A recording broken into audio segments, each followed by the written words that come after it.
ask themselves, what makes the West believe that it can bully the rest of the world and decide what other countries should look like?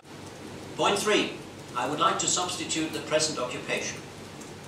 To see that happening, we must have something that gets into the vacuum, if you will. Something that is entirely different. Something that is benevolent, respectful, and symbolizes partnership and cooperation with the Iraqi people. This will be a peace-building mission never seen before in the world. It will be much larger and it will be different. Point 1, it will be run by the United Nations, the finest organization we have if we want to make it that, with the best charter that humankind has. The important thing is that it should not do that alone in the usual way with short-term mandates and no funding. This should be a lead agency for an international peace-building mission under the UN leadership, consisting, for instance, of the Arab League, the OSCE, the European Union, the Organization of Islamic Conference, the African Union, the Gulf Cooperation Council, as governments, if you will, but then also as, and that's the important point, supported by NGOs. There are things people know in the NGO world that governments don't understand, and rebuilding civil society is a role for NGOs in the world and not for governments who are destroying civil societies as a profession. They've done it in Yugoslavia, they've done it in Somalia, they've done it in Afghanistan, they've done it in Iraq. Point 2 about this mission. It should be composed of 20% robust UN organized military, 20% police, and 60% civil affairs people and other civil humanitarian staff. In other words, the Schwerpunkt of this, the basis, the dominant component should be civilian, with some police and a robust military, to simply provide a minimum of security. But not the way that most of these missions are made today, where we see a heavy military and, you know, as kind of assisting in it, we see some human rights monitors and things like that. No personnel of the military side in this mission should come from countries that have been occupied. There are enough other countries in the world who would deliver the military. I would like to see a high percentage of non-Christian and non-Muslim staff. I'm not saying none of them, but a high percentage of others, such as Buddhists, such as people from Africa, where the world community, by its presence in Iraq, would also symbolize and send the message to the Iraqi people that the world is coming now to help you get back to normal life. There should be a clear mandate, decided not only by the Security Council, because some of the most criminal countries are on the Security Council, but in some kind of cooperative efforts by the organizations that I mentioned that would be parties to this mission.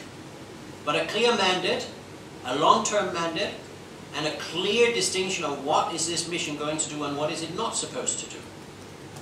Next, it should have its funding secured for at least 5 years of operation, and it will be very expensive compared to other missions, because it will be the largest amongst most comprehensive peace-building mission in the international community. But it will be peanuts compared to what war costs.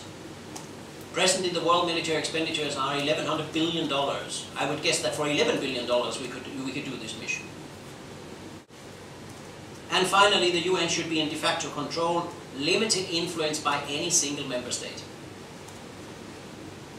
Point 4, complete debt relief for Iraq. Now that has already been decided in July this year.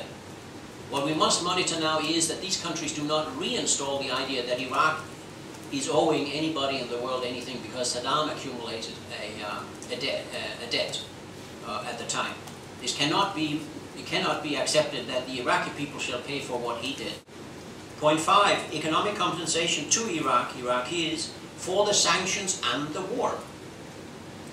If we can do economic sanctions, we must also be able to do economic reparations or economic compensation, helping people to get back. I don't know how to do it. Maybe a new kind of fund where Iraqis and NGOs in Iraq could apply for money or something like that. But it could also be a big lump sum, you know, $100 billion as a way of saying we did wrong. We are here to help you. Point 6.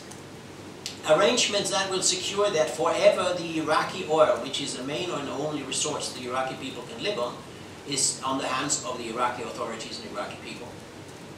The The present law in the Iraqi parliament says that a sizable proportion, some percentage, 10, 20, whatever it is, of all incomes from the oil in the future will go to international companies, such as British Petroleum. This is unacceptable, and it's indicative of why we are there. Point 7.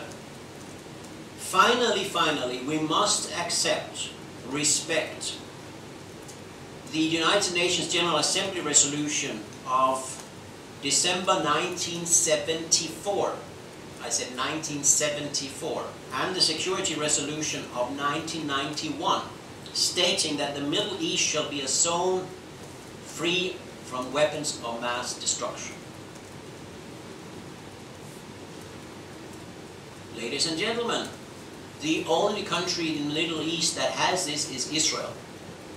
And it is time to ask Israel to withdraw from the occupied territories and abolish its 200 to 300 nuclear weapons. They are the main problem in the Middle East, not the presumed future non-existent today weapons of Iran, and not the Iraq that had been disarmed completely by 1995, in spite of the fact that the Clinton administration continued the sanctions and therefore killed half to 1 million people more. By the way, presided over by Vice President Al Gore, who got the Peace Prize and who was also presiding over the destruction of Yugoslavia. I don't think peace movements around the world should let themselves be deprived of the Peace Prize. Point 8. Reconciliation, truth and reconciliation. Let Western politicians stand up somewhere and tell how they thought, how they were informed and misinformed, what they knew and what they didn't know. I don't want to put people in prison and all that, but I want some kind of justice, some kind of an open process that can rectify and give the Iraqi people dignity and recognition of the harm that has been done to them as a people. And I would love to see, and that's what we argue for in this plan, that there would be a public apology. There must be some politician, some diplomat, somebody who can say, we are sorry. Some of the most important words in modern politics would be, I am sorry. We are sorry for what we did. It didn't go the way we expected.